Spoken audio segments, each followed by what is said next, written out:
Hey, hi, hello, my name is dis.cat. This is Project Hardcover, where we're letting books be the escape.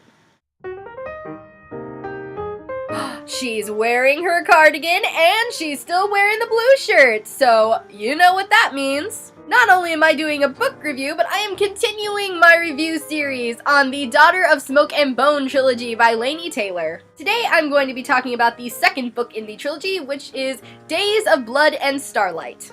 For those of you who want to see me discuss the first book in the series, which is Daughter of Smoke and Bone, just give me a high five, and you will be transported magically to that video. As I've mentioned before, so many feels about this series, so we just need to hurry up and get started. There's really not an awful lot I can say about this because it is the second book in a trilogy, so there's not a lot of non-spoilery stuff, but I'm gonna try. This book picks up right where we left off with Daughter of Smoke and Bone, and just from the beginning, it's gripping. There's intrigue, there's stuff we don't know, and we're desperately just waiting for the characters that we love so much to appear and for everything to be okay. Even though we know most likely it's not gonna be. And then we finally get to the real meat of the story, and just, it's like a whirlwind after that. Like, there is no break in the drama, or the emotion, or the action, or anything that is happening. This book, there's no mercy in this book at all. I feel like each one of these books had a specific, job in the series. The first book was kind of the foundation, the world building, as so many first books in fantasy series are. We got a grasp for kind of how the world works, what the characters were like, and just a general feel for what was going on. And then this book is when we take that foundation and we just start packing things on top of it. We have a feel for the world, we have a feel for the characters, and now it's time for all of that to just explode into big glomps of awesome. Like, seriously, every time I thought that I had an idea for what was gonna happen, what a character was gonna do, what a character was going to say in this book, it just, nope. I was guessing the entire time. I was at the edge of my seat the entire time. I was terrified the entire time, terrified that something awful was gonna happen to these characters that I just have grown to love and adore just so much. I was painfully emotional watching these characters go through all of this turmoil and heartbreak, and just I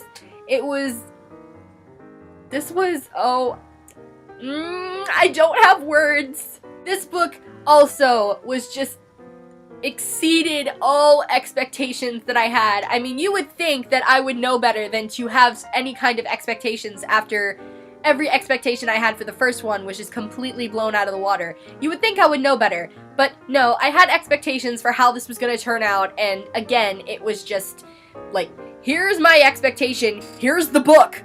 It was just phenomenal. 12 out of 5 stars. Just so good, people. Just so good. Again, like I said, I know that doesn't give you an awful lot of information, but it is the second book in a series, and I really don't want to spoil anything for anybody who hasn't gotten to it yet. So if you haven't read this, please go read it, and then come back, and then we can share all of the feels, because I have so many feels for this book. So thank you, non-spoilery people. Please go read this and come back. And hello, my spoilery people. Just, okay. We're gonna get into the feels now, and just, if I lose composure, just bear with me. I have so many feels. I'm like trying to keep it together right now. Let's just try and do this as formulaically as possible. I don't even know if I said that right. I don't even care. We're gonna start with the beginning. Karu is missing. And we're just like, no, baby girl, where are you? Like, your entire world just fell apart, and I need you. I need you to be here, and then to tell us that, oh, you found some portal, you found the secret portal that Razgat was talking about. You found the portal, and Brimstone was there, and everything was okay, and everything's good in the world. But no, for like a good 10 chapters, she's still missing. And even like halfway through, I think it was like chapter 5 or 6 or something, that, oh, not only is she missing, but according to Akiva, she's dead. And of course we know, it's like chapter 6 in the second book in a trilogy. She's not dead. But still, you're like, where is she? What is happening? Where is our baby girl? At least that was me. That was me. I'm like, where's my baby girl? I need to know that she's okay. And then finally we find her, and she's okay, but then Thiago. It's like, oh, she's okay, but Thiago. It's like, no, why are you with Thiago? That is like the worst possible thing you could have done. But then you hear about how she arrived in Eretz, and Loramendi was just piles of ashes, and everyone was dead, and she's sitting there and she's rifling through the dead bodies and ashes of all of her people that she now remembers because she broke the wishbone, and she remembers everything now.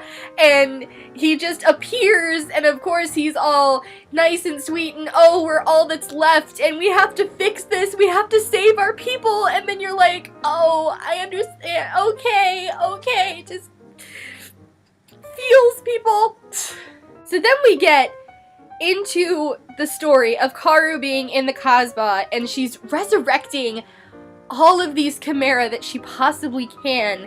And then you're watching her do this. You're watching her struggle. Not only is she struggle with the fact that her entire world is destroyed. The people who raised her, the people who loved her her entire life, are dead. The person responsible for it is someone that she is desperately in love with. And not only that, but to bring these people back, she has to tithe. She has to go through pain in order to resurrect these bodies. So then on top of all of that, we're listening to her talk about how she's using all of her time and energy and her pain, and she's causing herself more pain to bring all of these people back to try and make amends for what she did, not only, years ago when she was Madrigal, but now when she was Karu and she was with the Kiva. She's trying to fix all of that, and you hear about how these people hate her. It's like they hate her, they can't stand her, they sneer at her, and they say things behind her back, and it's just, I don't have words. And then you hear about Ziri, who was the one person left in her whole tribe who was wiped out, the one person she had left from that world, who she was like, yes, I have a friend, I have someone who will understand me, someone who I can talk to, who I know will always be there for me, and he's not. And you're just like, no. And then it's even worse when you find out that the only reason why he's not is because Thiago told him to, stay away from her. And then when you throw in the fact that Ziri is in love with her, he's been in love with her since he was a little kid, and he had to watch her fall in love with this angel, and then he had to watch her die, and then when she came back and she was just this broken hollow shell of a person, and she was with Thiago, who betrayed her in the first place, and then Thiago says, oh, you can't be around her, or everything's just gonna be worse, I'm gonna make things worse for her, and we can't trust her, and it's just so many feels, people, so many feels. And then we get to Akiva, and this is some of the most amazing beauty in Laini Taylor's writing, and her character development, and just everything. In so many of these fantasy series, especially when you have the main romance focal point, like the main heartthrob of the book, and they do something bad, just so often it's glazed over. It's like, oh, you ran over my sister with the car, but I love you, so it's okay, I'm just gonna totally forget about it and just be in love with you, because the power of love conquers everything. And then of course, the person, whoever it was, whether it be the chick or the dude, who did the terrible thing is just like, oh, okay, I'm totally not going to experience any of the guilt or the grief over what I did, because your love just totally erases everything that I just did. This does not happen in this book. I mean, yes, we hear about Karu, and we hear her talking about how even though Akiva did the worst possible thing, that he is responsible. That was the beautiful part. She says it. He is responsible for this. yes, a part of her still loves him, and then you see all of the guilt and the confliction that she feels over that. She's like, this guy killed my family. He destroyed my world. How can I possibly still be in love with him? And then we have Akiva, who is just, he's feeling everything that a main character should feel when they do something like this. He's not trying at all to rationalize away what he did, even though he totally could. It's been done in so many of these other books when the male lead does some terrible, awful thing because the love of his life was ripped away from him, so then he goes on a murderous rampage to get revenge in her name. Just so often, people, including the characters in the books, will just let that go. Because, you know, it was in the name of true love. But he does not do this. Yes, he does mention, yes, I was a broken person, and I was led astray, and I did bad things as a result of that, but he doesn't try to lessen the fact that what he did was awful. It was awful. It was inexcusable. It didn't matter what happened. What he did was wrong. End of story, period. And that for me was just so refreshing to see. To see a character not try and remove blame from himself in any way, shape, or form. Just be like, nope, I did the terrible, god-awful thing. I might have done it with the best of intentions at the time, but no, what I still did was terrible. In cases like this, intention doesn't matter. It doesn't matter if I did it because I was desperately in love with this girl and we were just god-awfully ripped apart. It doesn't matter. I killed like 1 million innocent people. What I did was bad. And that was great. That was a beautiful thing to see in a book. And I'm just like, this needs to be in all of the books. Just all of them. And then, of course, there is the ever amazing Susanna and Mick.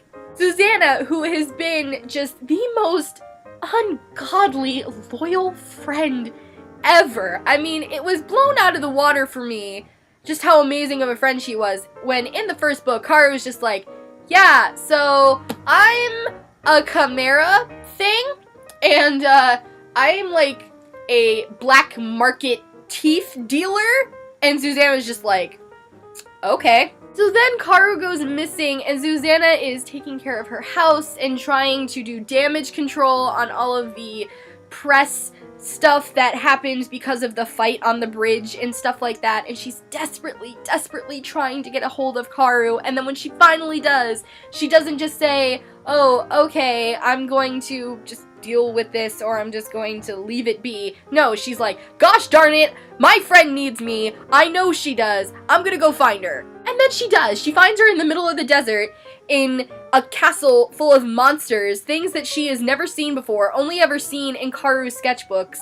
And these things are bloodthirsty, and Karu says, these things don't like me. Like, they hate me. They want to kill me. You need to not be here. It's not safe for you. And Susanna's just like, nope. And they stay, and they become like little honorary chimera people. She becomes Neek, and it's just like, oh, it's so good. And of course, Mick being just the most amazing boyfriend ever. Like, I have just ridiculously, like, unrealistic expectations for dudes now, because just Mick just, oh my god. And even all of the parts of this book where they talk about, like, the citizens of, you know, Eretz, just the random little people who just exist in the world, and we're getting their point of view, even that was engaging and intriguing, and you cared, and it was ripping at your heartstrings, and it was just, I need more words. I need help with words. And then we get to the thing. People, like, I am legit, I'm gonna lose my shit about this. The thing, I was, like, shattered as a person. So, when Karu goes down to the pit, and she knows that Almazalg and the shadows that live are dead, and you can just the minute she walks in, you know that just terrible things are gonna happen. And let me just say, I have read books that deal with really difficult topics. I've definitely read books that deal with rape. I've dealt with books that have actually described, you know, rape scenes in them. And let me just tell you, I was never as affected by those descriptions as I was by this one. Just the entire time that this scene was happening, when Kaoru was describing how it felt to have him on top of her and taking her control away, and the panic that she was feeling, I felt it. I felt it, and I couldn't breathe, and just, it was overwhelming, and it was ridiculous. Like, I could not believe what was happening, and it was just, it was so powerful, and it was so crazy. And then, of course, Kaoru kills him, and of course, everyone is just like, yes, yes, he didn't get the chance to really hurt her, and she's okay now, and we're happy, and he's dead, and just, yes. And then, and you think at that moment that you're just gonna be so happy that just, like, fucking rainbows are gonna, like, pop out of the sky, and everything is just gonna be good. And then Laini Taylor does amazing things. She takes just an ungodly turn and is just like, oh, she has Kaoru realizing that, yes, she did just destroy her number one threat. She finally did do what was, you know, in an essence, what was best for her. She also just made a humongous mistake. Because despite whatever feelings we have about Thiago, especially after the scene that we just went through, how much we despise him, how much we hate him, he is pivotal in this fight. He is the general of this army. He is the warlord's son. He is the person that this entire army of people has been following for years and years. They have trust in him, they have loyalty to him, respect for him, and she has just taken that away. And it's especially awful because she is the one that took it away. They don't respect her, they don't honor her, they don't like her, so the fact that she did it is just all heaping kinds of awful on top of awful. And I'm telling you, that is something that, even as I was reading it, I was not expecting. I was like, who actually thinks about this? In this moment, who goes there? And it was one of the moments that just, it was just, I mean, this whole book was a testament of how strong a character Kaoru is. It was just, it was amazing. But that moment when she was able to push aside what had just almost happened to her to realize, I just made a huge mistake that I don't know how I'm going to fix it, is just, it's amazing. And then we have the thing when Ziri comes back and just, and he does the thing. I couldn't. I could not. I cannot, and I'm just sitting here talking about it. It's just, it's ridiculous. I mean, with everything that Ziri had done and everything that we had learned about Ziri over the course of the book, I was already in love with him. I loved Ziri. He was already becoming my favorite character.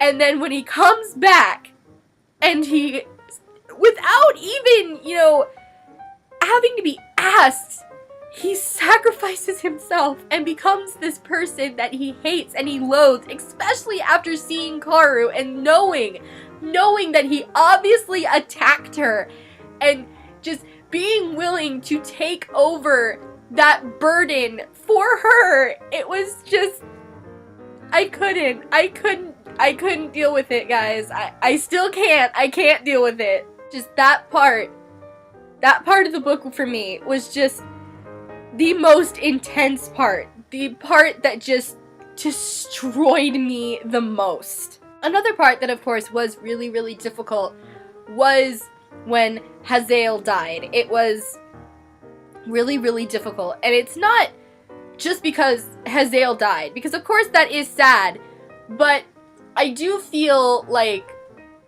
we didn't get to see enough of Hazael to feel that emotionally connected to him. The real emotion that came from Hazael's death was the emotion that we got from Akiva and Liraz about his death. Because Hazael was very detached, except from, you know, his siblings. I mean, of course his siblings said how everybody loved him, and you can see how that could be true, but we don't get to experience that firsthand. But when we see Liraz finally, like, break down and show emotion for the first time, and with the heart-wrenching way that Laini Taylor described the scene, the way she described the unbearableness of the pain, and all of that is what made his death so awful. And then, of course, when you hear about how Akiva and Liraz struggled for days to bring his body through Eretz to the human world, to Karu, to beg her to please resurrect him, and then she asks for the soul, and you realize that they don't have it, it's just, it was awful. It was terrible watching them go through that realization that they could have saved him. They could have, if only they had had the conscious mind to glean his soul. And it's just, it was so awful. It was terrible. And then definitely, I know that, like, everybody, I know I wasn't the only one, that when Akiva found the Thurible in the Kyrian caves that had Karu on it, we all knew that Karu wasn't actually in the Thurible, but I know I wasn't the only one who was like, Brimstone's in the Thurible. Brimstone's in the Thurible. And we were all hoping, and then when he finally gave the Thurible to Karu and she opened it and she was just so happy, we were all like, yes, we get Brimstone back, And then we find out that it was just Issa. I mean, of course we were all disappointed, but then of course we were also just extremely happy, because at least Issa, our lovely little Naja, is alive, and that's good. But then we're given more hope, because then Issa's like, no, wait, Brimstone, he had a whole bunch of, like, the Chimera go down into the cathedral so that their souls would be preserved and everything. And then we're like, ooh, yay, so is Brimstone in the cathedral? Brimstone? Yeah.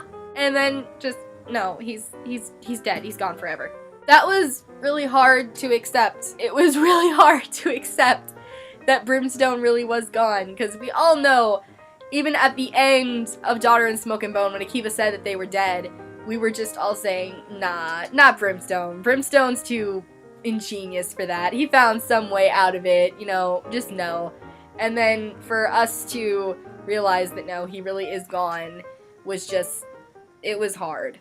And that's another part of the realism that Laini Taylor brings to her books, that, you know, in so many other fantasy series, when a main beloved character dies, you know, and it's not, like, confirmed, you don't see a body, you don't literally see them die, there's always that hope there that they're gonna be alive, and so often, they do pop up later and they're like, oh look, I'm not dead. But Laini was like, you know, no, sometimes that doesn't happen. It doesn't happen, they really are gone. But she did give us a character who, you know, appeared to die a couple times, but then always exceeded our expectations with Ziri, Lucky Ziri, and I'm happy with that. Ziri. And then we have the ending of this. And the ending of this was just as ungodly, just ridiculous as the ending of Daughter in Smoke and Bone, when they're talking about how JL is gonna come into the human world and take over and take their weapons and bring them into Eretz and just level everything. You can feel the dread. You're just like, this is the worst possible thing that could ever happen in the history of mankind. This is the worst possible thing. And then when you see Akiva step up and be like, look, Thiago, I have an army now, you know, the misbegotten have been tossed out and they're being executed for something that I did, and just, you know, I can convince them to fight with us. You just have to convince your people to fight, you know, with my people, and we could do this. You're just like, oh, look at all of the good things, and then they're like, yeah, we're gonna do it. And then the angels come through the portal. You're just like, no! And it was just, oh god.